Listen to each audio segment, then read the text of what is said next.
सभी एक दूसरी परीक्षाओं में स्रोतों से प्रश्न आते हैं जिसमें फॉरेन सोर्सेस या विदेशी स्रोतों से भी क्वेश्चन पूछे जाते हैं।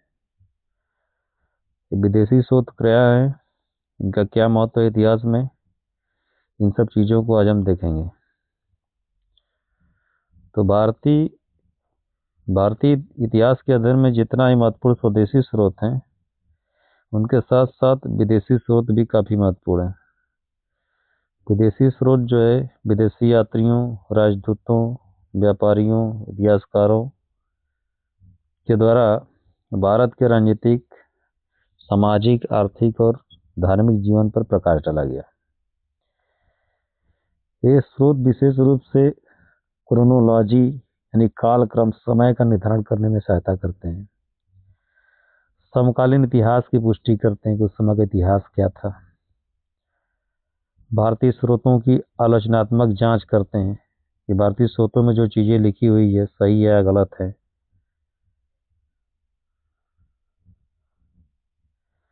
विदेशी स्रोतों का वर्गीकरण। विदेशी स्रोतों को 4 प्रमुख भागों में बांटा गया है, मतलब 4 प्रकार से इनको कैटेगराइज किया गया है, क्लासिफाई किया गया है। इसमें पहला हमारे पास है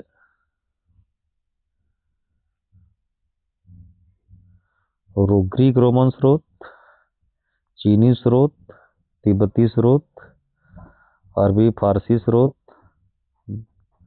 हम देखें ग्रीक रोमन स्रोत। ग्रीक रोमन स्रोत भी कई भागों में डिवाइडेड है। इसमें सबसे पहले हम देखें सिकंदर के भारत आगमन से पहले के जो यूनानी लेखक थे उनके क्या विचार थे भारत के विषय में। तो सबसे पहला नाम आता है स्काईलैक्स। ये 6वीं शताब्दी ईस्वी में था। उसके बाद दार्सियस वन के सैनिक थे जिन्होंने सिंधु घाटी की सभ्यता का थोड़ा सा वर्णन किया था। हेकेटियस एक भूगोलवेत्ता था, यूनान का था। हेरोडोटस, इसे इतिहास का पिता कहा जाता है। इसने एक पुस्तक लिखी थी हिस्टोरिया। उसमें इसने भारत और फारस के संबंधों का वर्णन किया है। उसके बाद इसने उसमें कपास की खेती का उल्लेख किया और इसने एक बहुत ही पर्सोनिफिकेशन का काम किया, मतलब अतिशयोक्ति उसने किया कि भारत में सोना खोदने वाली चींटियां हैं। उसी तरह एक लेखक था केतेसियास परसिका। इसका विवरण कम विश्वसनीय है। तो प्रारंभिक यूनानी लेखकों का ज्ञान सीमित और अपूर्ण था। इसमें से बहुत से लेखक भारत आए भी नहीं थे और भारत के विषय में सब कुछ चीजें बढ़ा चढ़ा कर लिख दिया। अब सिकंदर कालीन लेखक जो सिकंदर के समय में थे, उसमें आता निराकस। नौसेना का इसका कमांडर था सिकंदर का। ओनेसिर्केस्टस, एस्टिलोबुलस ये भूगोलवेत्ता था।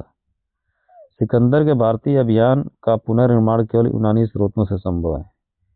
सिकंदर जो भारत पे अभियान किया था, अटैक किया था, उसके विषय में हम यूनानी स्रोतों से ही जान पाएंगे। अब सिकंदर के बाद के यूनानी लेखक, सिकंदर के बाद वाले लेखक जैसे मेगास्थनीज, चंद्रगुप्त मौर्य के दरबार में आया था राजदूत बन के।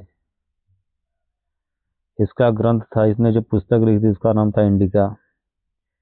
इसमें उसने वर्णन किया, भारत की उर्वरता का वर्णन किया। दास प्रथा का अभाव था भारत में, उसने बताया था कि भारतीय समाज 7 वर्गों में विभाजित है। अब आगे एक लेखक स्ट्रेबो, उसने लिखा था पुस्तक जियोग्राफिया। डायोडोरस, इसने लिखा था पुस्तक बिबिल योथेका हिस्टोरिका। प्लूटार्क ने सिकंदर की जीवनी लिखी। एरियन का स्रोत सबसे अधिक विश्वसनीय यूनानी स्रोत माना जाता है। एक लेखक था पेरिप्लस ऑफ द एरिथियन सी। 80 ईस्वी में हिंद महासागर की यात्रा पर आया था। इसने भारत और रोम समुद्र व्यापार के विषय में बताया था अपनी पुस्तक में, Periplus of the Erythraean Sea. Monsoon हवाओं का ज्ञान उसने दिया। कॉस्मॉस इंडिको प्रूसेस्टस, ये कॉस्मॉस जो ग्रंथ है इसमें समुद्री व्यापार के विषय में बताया गया है। अब यहाँ कुछ नोट्स देख लीजिए। मेगास्थनीज आरंभ करता था। एरियन का यूनानी विवरण सबसे प्रामाणिक है। रोमन लैटिन स्रोत प्लिनी, इसने नेचुरल हिस्ट्री नामक बुक लिखी। इसमें मैं पेड़ पौधों के विषय में और काफी जानवरों के विषय में बताया है। जस्टिन ने चंद्रगुप्त मौर्य और यूनानियों का पतन, जस्टिन ने बताया कि चंद्रगुप्त मौर्य का उभार हुआ और यूनानियों का पतन हुआ। टॉलमी ने भूगोल नामक पुस्तक लिखी, भारत का भूगोल।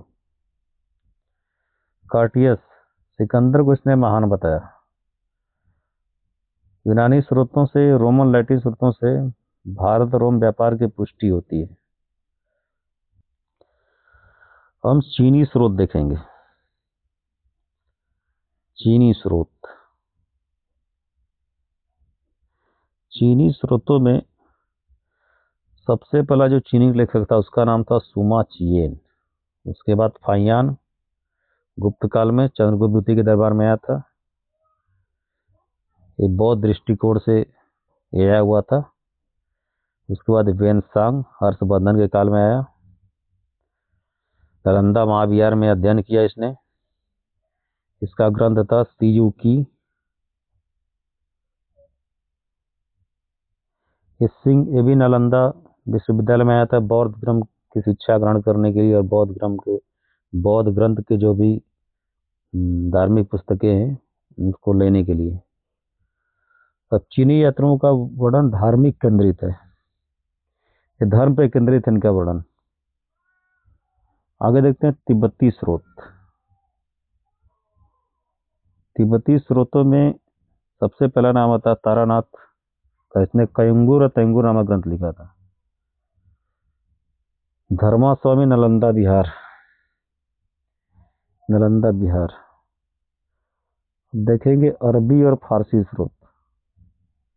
अरबी फारसी स्रोतों में सुलेमान 9वीं शताब्दी में भारत आया था। उस समय पाल और प्रतिहार राष्ट्रकूट नरेश के विषय में इसने वर्णन किया है। इब्न खुर्दा दबी, इसने भारत के मार्ग और संचार प्रणाली के विषय में वर्णन किया। अल मसूदी ये गुर्जर प्रतिहार के समय आया था। अल बरूनी, सबसे इंपॉर्टेंट अल बरूनी, इसने एक बुक लिखा था जिसका नाम था किताब उल हिंद। यह वास्तव में भारतविद था, मतलब भारत के विषय में से काफी अच्छी नॉलेज हो गई थी। यहाँ के लोगों से उसने बहुत कुछ सीखा, संस्कृत भी सीखा इसने। और इसका जो वर्णन है वैज्ञानिक और तुलनात्मक दृष्टिकोण को लेते हुए। इब्न बतूता, ये मोहम्मद बिन तुगलक के शासन में आया था। इसकी पुस्तक का नाम थी रेला। ये रहने वाला था मोरक्को का। 1336 के आसपास आया था। इसका ग्रंथ का नाम था रिहला। अब्दुल रज्जाक, यह विजयनगर साम्राज्य के समय आया था। इसने विजयनगर साम्राज्य का सर्वश्रेष्ठ वर्णन किया है। Al-Biruni, Ibn Battuta. अब आगे देखते हैं विदेशी स्रोतों की सीमाएं क्या है, लिमिटेशंस क्या है इनके। अतिशयोक्ति और मृथक है। सांस्कृतिक पूर्वाग्रह है, मतलब कि अपने संस्कृतियों के श्रेष्ठ बताते हुए इन्होंने वर्णन किया है भारत के विषय में। सुनी सुनाई बातों पर निर्भर है। इनका धार्मिक झुकाव बहुत अधिक है, मतलब अपने धर्म को श्रेष्ठ।